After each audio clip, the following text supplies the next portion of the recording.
छोटी कची छोटी है तरकसी, लसत झंगूरी झीनी, दामिनी की छवि छीनी, सुंदर बदन सिर पगिया जरकसी।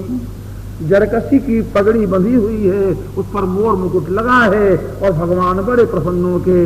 इतने में देखा तो वो प्रांत आ गया जहां ताड़का तप रही थी, तो उसे गर्भ तुषार जो तक तेजती आ गई, आंखें लाल लाल, हाथों में दोनों हाथ में वृक्षों के खंड लिए हाहाकार करती, धूल उड़ाती और रक्त की वृष्टि करती, हड्डियां बरसाती और चीत्कार करती, खाओ मारो चिल्लाती। दौड़ी तो एक बार कांप उठे, कमंडल हाथ में लिया और भगवान राम पर जल छोड़ने लगे। शांति रस्तु, पुष्टि रस्तु, तुष्टि रस्तु, अविघ्नमस्तु, आयुष्यमस्तु, आरोग्यमस्तु, शिवमस्तु, शिवं कर्मास्तु। लगे जल छोड़ने, घबरा उठे, ये क्या होगा, कैसे बचेंगे, तो भारी आपत्ति आ गई। भगवान ने कहा ये कौन है महाराज? कहा देखो यह डाइन आवती है, बनवासी न कर संतावती है, रघुवरे देखो यह डाइन। बस भगवान ने बाल के बाण लिया।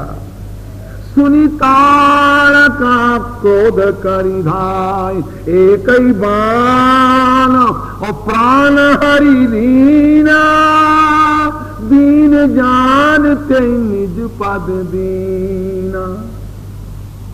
खेल के बाण से कान तक खींच कर रवैंच शब्द करके जो बाण छोड़ा, छाती में घुस पाताल में प्रवेश करो, सप्तलोक में प्रवेश करते हुए बाण ऊपर आया, उभर कर फिर तोणीर में विराजमान देखकर विश्वामित्र चरणों पर झुक गए। कहा इसीलिए आपको लाकर लाया था नाथ। मैं तो समझता रहा कि आप बाल रूप हो, मगर हो सकता है आप मेरे तुष्टि के लिए बाल लीला कर रहे थे, मगर आपकी लीला को मैं आज समझ पाया। निज नाथ ही चीन ही, धन्य हो प्रभु। ये बाल केल का बाण भी गजब है। नाथ आपके बाण को चीनना विशरम ना भी संधत्ते। राम 2 बार नहीं मारते। राम बाण का अनुसंधान करें तो 1 और चले तो 10 और आगे बढ़े तो 1000 और बढ़े तो लाख और जितने समुदाय हो, कोटि कोटि समुदाय के लिए कोटि कोटि बन के राम का बाण कार्य करता है। इसे देखकर ताड़का स्तब्ध हो गई। देखने में बालक और काल प्रतीत हो रहा है।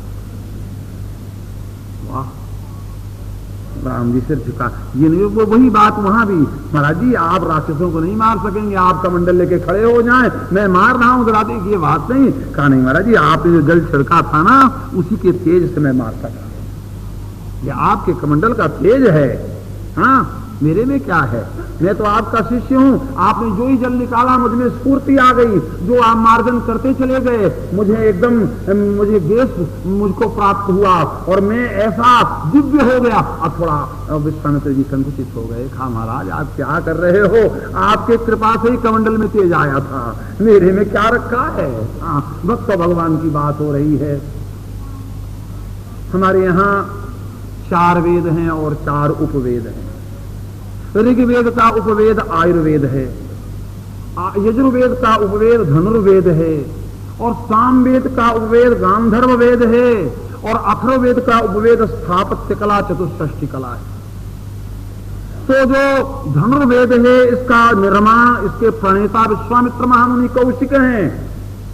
इन्होंने जन्मकारी 56 प्रकार के दिव्य शस्त्रों का निर्माण किया है। एक इस शरीर के द्वारा एक पुस्तक लिखी गई है, मानस और वर्तमान युद्ध। उसमें युद्ध का वर्गीकरण, शस्त्रों का वर्गीकरण, प्राचीन और वर्तमान युद्ध और प्राचीन वर्तमान योद्धाओं की स्थिति, शस्त्रों की स्थिति, आघात प्रत्याघात की स्थिति, युद्ध की स्थितियों का निरूपण किया गया है।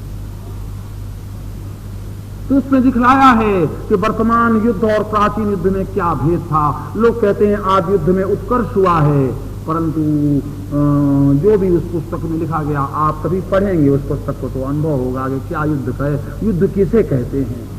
युद्ध हमारे यहाँ यज्ञ है। दुर्गा भगवती स्वयं कह रही है, युद्ध यज्ञ स्वयं शुंभम निशुंभं च निश्यति। युद्ध यज्ञ है। और युद्ध यज्ञ में क्या करना चाहिए? यज्ञ में कुंड हो, अग्नि हो और तब हवन हो और समिधा हो, तो उसमें से बड़ा भारी निरूपण है। भगवान राघवेंद्र के लिए आयु सर्व समर्पिके, बहुत बोझा ढोआ।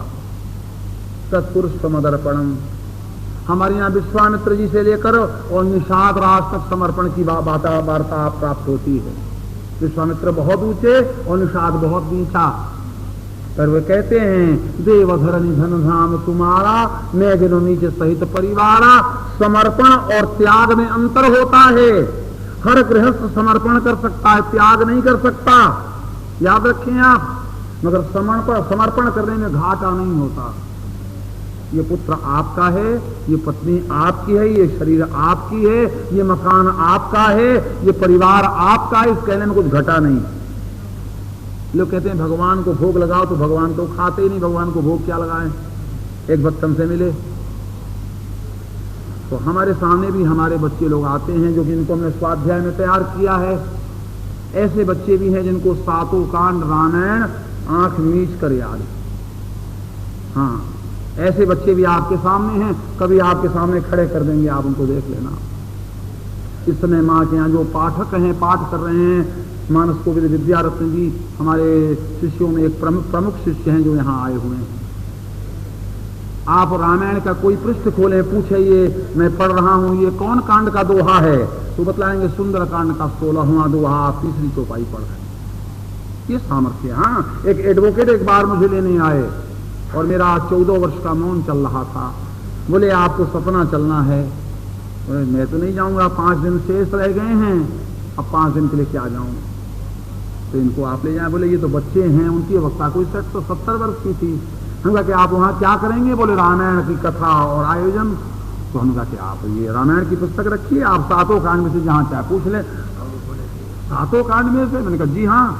मैंने कहा कि आप भी ला के पंडित हैं, पूछ लीजिए। आप आपसे पूछूंगे, आप ला की पूरी पुस्तकें आपको याद है तो आपको शायद अंधेरा लगे।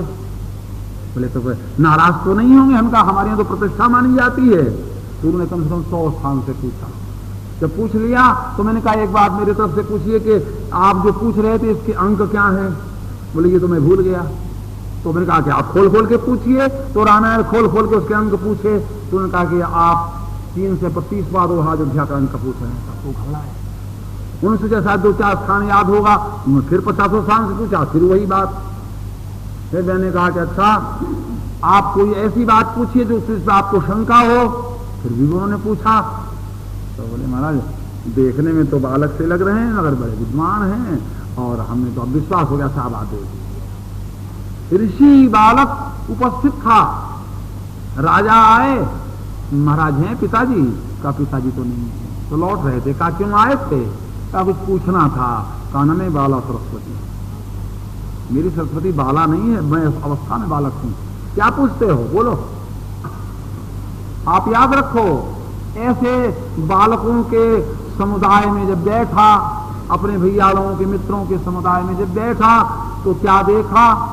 यही देखा कि उनमें भी ऐसी भावना आई कि जो हमने पढ़ा, जो हमने लिखा, वो सब नारायण की कृपा है। मगर इस शरीर ने जब उस ओर अपने को लगाया तो एक माँ तो यही निर्णय किया कि स्वामी ये सब आपके हैं, हमारी सामर्थ्य नहीं है, हमारी सामर्थ्य नहीं है। आप ही पार लगाओगे।